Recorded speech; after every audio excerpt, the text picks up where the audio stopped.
కొంతమంది కాంట్రాక్టర్లు ఆ జిఎం ఆఫీస్ ముందు నిలబడి సెల్ఫీ తీసుకొని ఇగో నేను సైట్ విజిట్ చేసిన, నేను సింగరేణి జిఎం ఆఫీస్ ముందే సెల్ఫీ తీసుకుంటున్నా, మాకు సైట్ విజిట్ సర్టిఫికేట్ ఇవ్వలేదు, మా టెండర్ను కన్సిడర్ చెయ్యండి, ఇగో ఇదే ప్రూఫ్, నేను సైట్ విజిట్ చేసిన ఫోటో ఇది, సింగరేణి జిఎం ఆఫీస్ ముందు సెల్ఫీ తీసుకున్న ఫోటో ఇది, మరి మాకు సైట్ విజిట్ సర్టిఫికేట్ ఇవ్వడం లేదు, మా టెండర్ను కన్సిడర్ చేయండి అని ఎన్ని మెయిల్స్ వచ్చినాయి?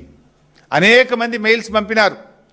లైక్ ఎన్సీసీ కంపెనీ మెయిల్ పంపింది, జిఆర్ఎన్ కంపెనీ మెయిల్ పంపింది, మహాలక్ష్మి కంపెనీ మెయిల్ పంపింది.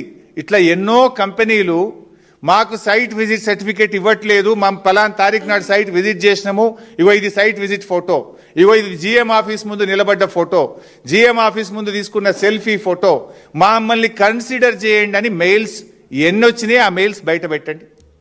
నేను పెట్టమంటే పెడతా, మీరు పెడతారా? నన్ను పెట్టమంటారా? సైట్ విజిట్ సర్టిఫికేట్ మాకు ఇవ్వడం లేదు అని జిఎం ఆఫీస్ ముందు నిలబడి సెల్ఫీలు తీసుకొని మీకు పెట్టింది నిజమా కాదా? మీకు నంబర్ ఆఫ్ మెయిల్స్ వచ్చింది నిజమా కాదా? ఇంతకంటే ప్రూఫ్ ఏం కావాలి? నా దగ్గర ఫోటోలు ఉన్నాయి, వీడియోలు ఉన్నాయి, ఈమెయిల్స్ ఉన్నాయి. టైం వచ్చినప్పుడు మీరు ఎంక్వైరీ సిట్టింగ్ జడ్జితో ఆదేశించండి, నేను అన్ని సబ్మిట్ చేయడానికి రెడీగా ఉన్నా. ఇది